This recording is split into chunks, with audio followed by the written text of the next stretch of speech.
Considérons un objet dans un plan XZ. Cet objet peut subir 3 déplacements possibles. Une translation suivant l'axe X, une translation suivant l'axe Z et une rotation autour de l'axe Y. Si un objet passe de cette position à celle-ci, il n'aura fait que cumuler les 3 déplacements vus précédemment, la translation UX, la translation UZ et la rotation RY. Donc ces 3 mouvements possibles forment ce qu'on appelle dans le plan les degrés de liberté ou DDL. En charpente métallique, on va donc devoir lier nos éléments de structure soit avec le bâti, soit entre eux. Donc les liaisons qu'on va créer vont consister à supprimer de 1 à 3 degrés de liberté, soit dans un plan XZ, soit dans un plan YZ. Intéressons-nous aux liaisons avec le bâti. Prenons l'exemple de l'extrémité d'une poutre pour laquelle on souhaiterait bloquer 1 degré de liberté, qui serait la translation UZ. On va adopter la convention suivante, donc ce blocage de translation va être modélisé par un triangle. Le fait que la translation UX est toujours libre va être modélisé par des petites roulettes comme ceci. La liaison de l'ensemble avec le bâti va être modélisée par des hachures. Et enfin, la possibilité de laisser libre la rotation autour de RY va être modélisée par ce rond. Bien entendu, on ne va pas coloriser la liaison. On va donc la représenter comme ceci, et cette liaison correspond donc à ce qu'on appelle un appui simple. Dans le schéma mécanique, la poutre sera simplement représentée par un trait, ce qui donnera la représentation suivante. Et donc l'appui simple est une liaison qui bloque 1 degré de liberté, ici le déplacement UZ, les deux autres déplacements UX et RY étant libres. On peut imaginer bloquer le déplacement UX, qui donne la même représentation mais tournée de 90 degrés. Et dans ce cas-là, on a toujours 1 degré de liberté de supprimer dans cette liaison. Ça s'appelle toujours un appui simple, mais le degré de liberté bloqué, c'est UX. Et les deux autres sont libres. Envisageons maintenant une liaison qui chercherait à bloquer les deux translations UX et UZ. On pourrait représenter cette liaison de la manière suivante, mais on a une représentation plus simple qui est celle-ci.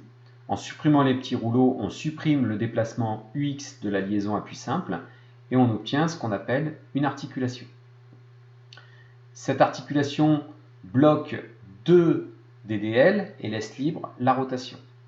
Elle peut également être représentée de cette manière-là, c'est exactement la même chose puisque dans les deux cas, les DDL bloqués sont les mêmes. Enfin, on pourrait envisager une liaison qui bloque les 3 DDL, donc les 2 translations et la rotation, et la codification de représentation va être la suivante. Donc simplement quelque chose qui montre que la poutre est encastrée, c'est pour ça que cette liaison s'appelle un encastrement, dans le bâti. Et donc là ici, on a les 3 degrés de liberté bloqués.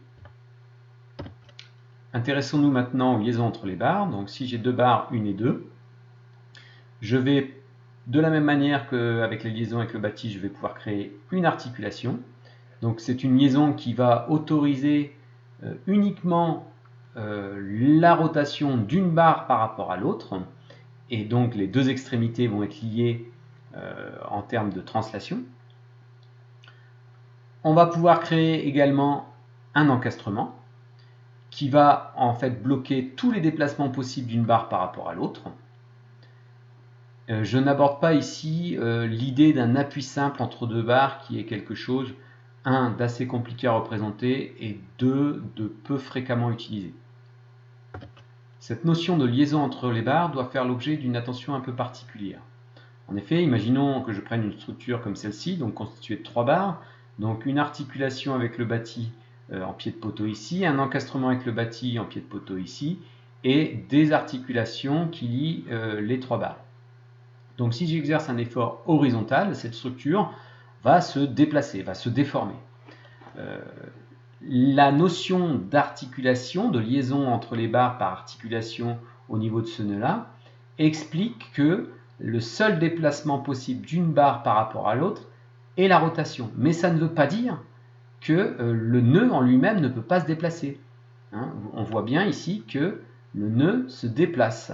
Mais l'extrémité d'une barre par rapport à l'autre ne peut pas avoir de déplacement l'un par rapport à l'autre, ils peuvent simplement avoir une rotation. De la même manière, si j'envisage la structure suivante, c'est-à-dire une structure articulée avec le bâti en pied de poteau et dont les barres sont encastrées les unes avec les autres, eh bien si j'applique cet effort horizontal, cette structure va se déformer.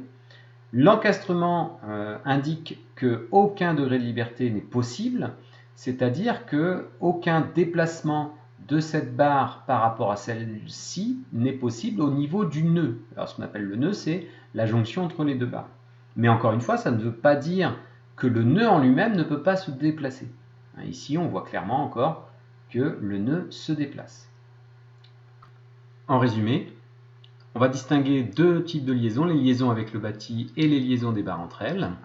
Donc pour les liaisons avec le bâti, on va avoir l'appui simple qui est une liaison qui bloque une translation donc dans la direction du triangle de la liaison, l'articulation qui bloque les deux translations et l'encastrement qui bloque tout, deux translations et une rotation.